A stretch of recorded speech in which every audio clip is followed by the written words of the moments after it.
दाल मंडी के चौड़ीकरण की प्रक्रिया आज से शुरू हो गई है। ये औपचारिक प्रक्रिया तब शुरू हुई जब बाकायदे नोटिस चस्पा किया गया।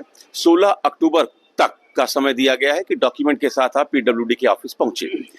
अब इसके बाद से एक बार फिर से हलचल शुरू हुई है। इमरान अहमद बबलू, इनका मकान और दुकान दोनों चौड़ीकरण की जद में जा रहा है। इमरान जी, 16 अक्टूबर तक डॉक्यूमेंट के साथ पीडब्ल्यूडी के ऑफिस पहुंचना है, ये नोटिस चस्पा हुआ है, क्या कहना चाहते हैं?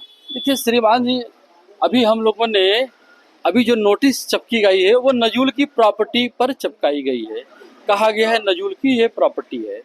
तो चूंकि हम लोग संबंधित मकान मालिकों से संपर्क कर रहे हैं, उनसे बात कर रहे हैं, चूंकि वो आज से तो रह नहीं रहे हैं, वो भी 2-3 पीढ़ियों से रह रहे हैं। और नजूल कब आया भाई? नजूल कब आया? देश आज़ादी के बाद आया होगा, जाहिर सी बात, उससे पहले तो आएगा नहीं।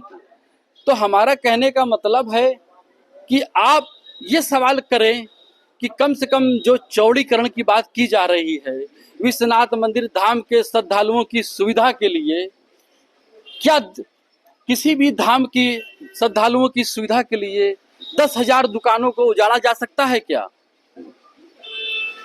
कम से कम यहाँ पर 164 मकान यानी 189, किसी में 1/2 करके है। तो आप मान लीजिए कि हर घर में 4 भाई का परिवार है, तो इस तरह से 1000 परिवारों को क्या आप बर्बाद कर देंगे? ये कहाँ जाएंगे? इनके बारे में अभी तक भूमि अधिग्रहण कानून के बारे में इन्होंने कोई स्पष्ट व्याख्या नहीं की है, न बताया है कि हम किस तरह का मुआवजा किसको कैसे देंगे। और बड़े अफसोस की बात है कि पता चला है कि उन्होंने कहा है कि हम दुकानदारों को मुआवजा नहीं देंगे, जो स्वामित्व सिद्ध कर देंगे अपने डॉक्यूमेंट के साथ जो आएंगे, जो कहते हैं कि खतौनी लाइए। 1884 के बाद जब आपके विभाग, राजस्व विभाग ने खतौनी को अपडेट नहीं किया, क्योंकि ये सन 1200 से बसा हुआ शहर है, तो उसमें हमारी कहां से गलती हो गई? हमने रजिस्ट्री खरीदा, फिर दूसरे ने खरीदा, कभी तीसरे ने खरीदा, तो वो अभिलेख तो हमारे पास है ना। और आपके ही रजिस्ट्री विभाग में चढ़ा हुआ है। 1300 साल पुराना ये मोहल्ला है। हाँ भाई, सब लोग जानता है। ये एक पुरातन बाजार है और इतिहास गवाह है कि जब भी सभ्यताएं पनपी हैं वो हमेशा नदी किनारे पनपी हैं। तो हम लोग नदी के नजदीक, हम लोग नदी के नजदीक, बाबा के भी नजदीक। हाँ भाई, अच्छा, सी बात है। ये बताइए कि ये जो अब ये तो पिछले 6-8 महीने से प्रक्रिया चल रही थी, तो अब जब नोटिस चस्पा हो गया है, अब जो सवाल आप उठा रहे हैं, क्या ये सवाल समय पर आप नहीं उठा पाए या हाई कोर्ट नहीं? कोर्ट का भी एक रास्ता था। कोर्ट हम लोग जाएंगे, एकदम जाएंगे भाई साहब, कोर्ट भी जाएंगे, हमें माननीय न्यायालय पे भरोसा है। लेकिन अभी तक हम लोग यही चाहते हैं कि हम देश के प्रधानमंत्री जी की लोकसभा क्षेत्र में हैं, हमारा उनसे निवेदन है कि कम से कम दाल मंडी के लोगों की पीड़ा को समझें। जब एक विकल्प ऑलरेडी है, सनातन धर्म का मार्ग है, मैदागिन का मार्ग है, वहां पर चौड़ीकरण करेंगे तो आपका पैसा कम लगेगा, नुकसान कम होगा, किसी की बददुआ नहीं लगेगी। तो ये सब सलाह आप लोगों ने तब नहीं दी थी प्रशासन? हम तो सालों से बता रहे हैं लोगों को। तो सिर्फ यही विकल्प क्यों? इस पर आपने सवाल किया कि सिर्फ यही एक विकल्प क्यों, और भी विकल्प जो आप बता रहे हैं? भाई मैं तो सीधी सी बात जानता हूँ, जिस तरह से देश और प्रदेश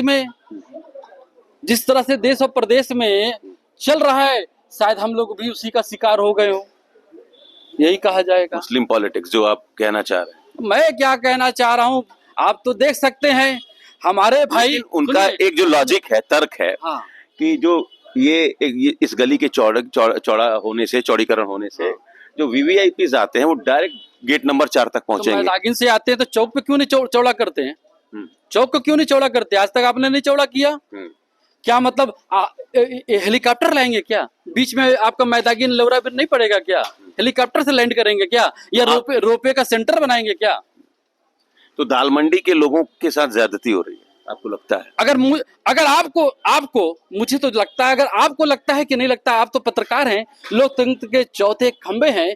अगर आप सच बात जनता तक न पहुंचा पाए, सरकार तक न पहुंचा पाए, तो शायद ये हमारे लिए भी और आपके लिए भी दोनों शर्म की बात। देखिए, हम तो अपना काम कर ही रहे हैं, हम आप तक पहुंचे हैं।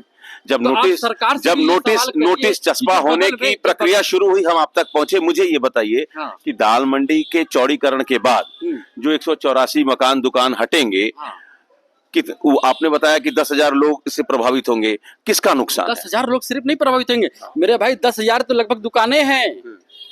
किसका और नुकसान है? जाहिर सी बात है कि यहाँ जो लोग रहते हैं उन्हीं का नुकसान है, और किसका नुकसान है? उसमें सभी वर्ग के लोग हैं। ये अलग बात है कि कोई का परसेंटेज 2% है, किसी का 92 है, हम लोग तो 92% वाले लोग हैं, इसीलिए हम लोग परेशान हैं। अगर हम लोग शायद उस बहुसंख्यक समाज से आते तो शायद आज हमारे ऊपर लेकिन ये बताइए, ऐसा है कि चौड़ीकरण की प्रक्रिया पूरे बनारस में चल रही है, ठीक? आप देखिए पांडेपुर इलाके में भी बुलडोजर चला, वहां भी जो हिंदू थे हटाया गया, ठीक है? मेरी बात जो आपने बात, अब मेरी बात सुन लीजिए ना, जब मेरी बात सुन, एक पहले मेरा सवाल, पांडेपुर से पहड़िया के बीच में काली मंदिर भी हटाया गया, कई हनुमान मंदिर भी हटाया गया, तो सभी धर्म स्थल जो आ रहे हैं चौड़ीकरण की जगह हटाए जा रहे हैं। श्रीमान जी, आप हमको बता दीजिए कि दालमंडी क्या कभी मुख्य मार्ग रहा है? ये आपका सवाल है। दालमंडी देखिए मुख्य मार्ग, सार्वजनिक हित के लिए सरकार किसी भी मुख्य मार्ग का अतिक्रमण कर सकती है, ये उनको राइट्स दिया गया है, ठीक। लेकिन लिंक मार्ग कब से अतिक्रमण होने लगे, ये हमको बताइए श्रीमान जी। कम से कम आप जाइए मैदागिन से आइए और आपको फर्राटे की तरह मिलेगा।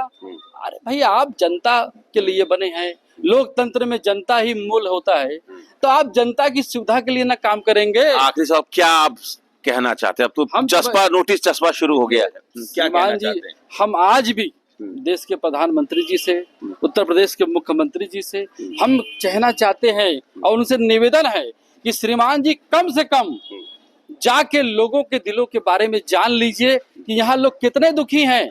देखिए, हमारा कहने का मतलब विकास करना है ना, तो आप मैदागिन का विकास कर दीजिए, उदय चौकी का तमाम विकल्प हैं। अगर विकल्प नहीं होता तो मैं आपके साथ हो जाता। चलिए, तो जब और अन्य विकल्प हैं तो फिर एक लिंक रोड को मेन रोड में कन्वर्ट करने की, ट्रांसफॉर्म करने की, बिल्ड करने की क्या जरूरत थी? और 2-3 विकल्प थे। इमरान अहमद बबलू का कहना है 10,000 लोग इससे प्रभावित होंगे, तो अभी भी सरकार से उम्मीद जता रहे हैं, यहाँ के लोग गुहार लगा रहे हैं कि इस प्रक्रिया को रोक दी जाए। हालांकि नोटिस चस्पा होना शुरू हो गया है। 16 अक्टूबर तक डॉक्यूमेंट के साथ लोगों को पीडब्ल्यूडी ने अपने ऑफिस में बुलाया है। Amit Singh, TV9 UP, Varanasi. अरे श्रीमती जी, कुछ तो सस्ता लो, बचत करो। नहीं श्रीमान जी, सब बढ़िया लो, रहने दीजिए। इसमें क्या खास बात है? थोड़े में ज्यादा स्वाद, यही तो है इसकी खास बात। वाओ मामा, क्या स्वाद है। अरे मेरे राजा, सबका राजा और प्योर मसाला।